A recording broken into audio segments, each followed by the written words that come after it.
What if I told you that most of the decisions that you make in your business, in your career, in your life in general, are not coming from the part of your brain that is designed to make good choices? Now, the truth is, when stress takes over, the wrong part of your brain starts running the show. This affects everything from business strategy to how you treat the people around you. Now, think about it. Have you ever looked back at a decision and thought, what on earth was I thinking? Now, maybe you sent an angry email and you regretted it, or maybe you approved something that you shouldn't have, only to have to deal with the fallout later. Now, these aren't just isolated mistakes. They are symptoms of something deeper. It is letting stress and emotion take control of your decisions. And here's the thing. It is not just about high pressurized moments like big meetings or deadlines. If you're not managing stress well, your brain will start operating from this reactive state all the time. Even simple decisions can feel overwhelming, and your relationships, whether with clients, colleagues, employees, or even loved ones outside, it all starts to suffer. So let's look now at the red brain versus green brain framework, which will not only give you a better understanding of what's happening, but it also gives you an insight into what you need to do to stop this and turn it around. Now, the red brain lives in your limbic system. It is the emotional center of your brain. When you're under stress, the red brain will flood your body with cortisol, and it will trigger reactions like anger, frustration, or impulsiveness. Now, this is great if you're in immediate danger, but it's not if you're trying to run an effective business or you're looking to build a great career. But here is what most people do not realize. It is that the red brain doesn't just show up in these big moments. When stress becomes a constant, the red brain will start to take over everything. This is when even simple decisions start to feel difficult, or when you find yourself snapping at other people over things that don't really matter, or you find yourself just feeling anxious and overwhelmed almost every moment of every day.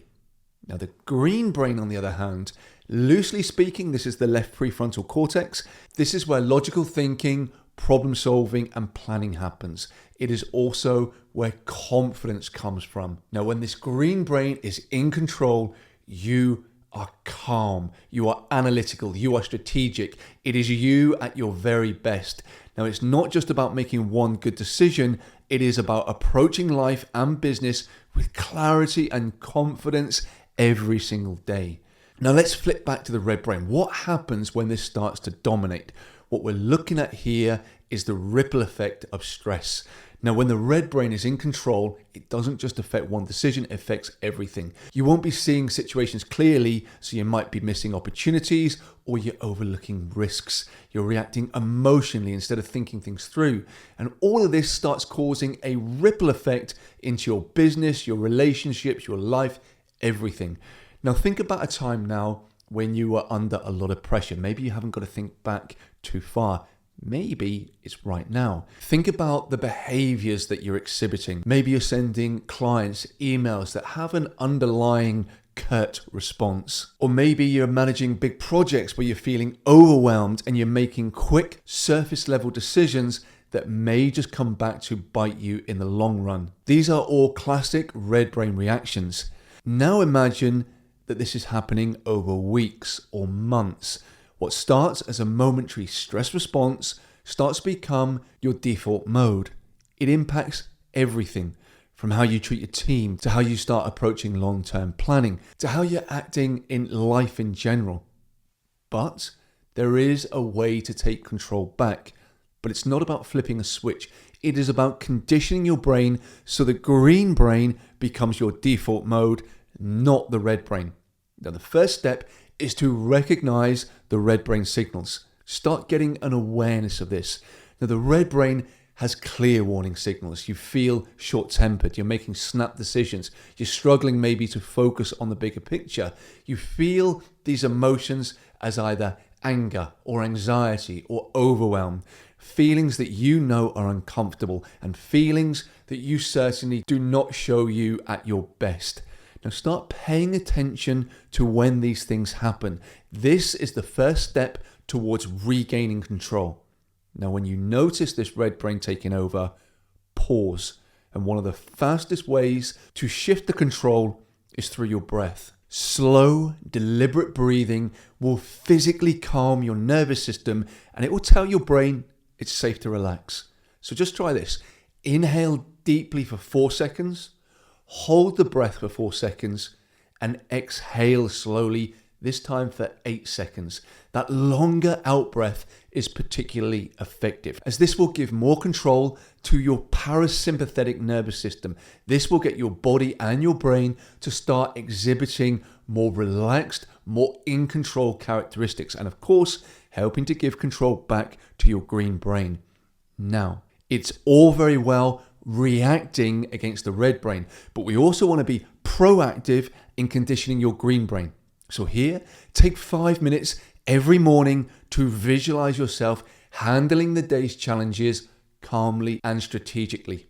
Then at the end of every day, reflect on your decisions that you made, whether driven by logic and clarity or emotion and stress. Now think about how you're going to improve tomorrow, even if it's just by 1 or 2%. And certainly what we don't want here is you berating yourself if you've had a bad day. This beating yourself up will only give more fuel to your red brain. Next is to make time for recovery.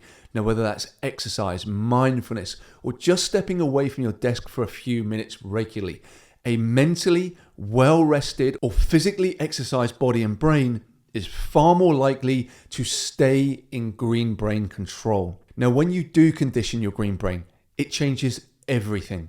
Decisions become easier because you're seeing the situation more clearly. Relationships improve because you're no longer reacting emotionally. And most importantly, you're setting yourself up for long-term success by operating from a place of calm, a place of confidence, and a place of focus. Literally operating as your best self on a consistent basis. Now, I've seen this transformation firsthand, whether that was working with Premier League players that I work with personally who needed to make split-second decisions under immense pressure, or in my own previous role as a covert operative. Here, coolness and composure was absolutely essential when navigating high-stakes operations. Now, in every industry, the people who thrive are not the ones who react emotionally.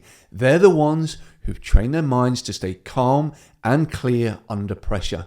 So here's my challenge to you right now. Start conditioning your green brain today. Pay attention to the moments when your red brain starts to creep in, and take back control with calm breathing and consistent reflection. Now, it's not about one decision. It's about creating a mindset that will lead to better decisions every single day. Now, if you found this helpful, please subscribe, as it really helps to support my channel, and check out the description below the video.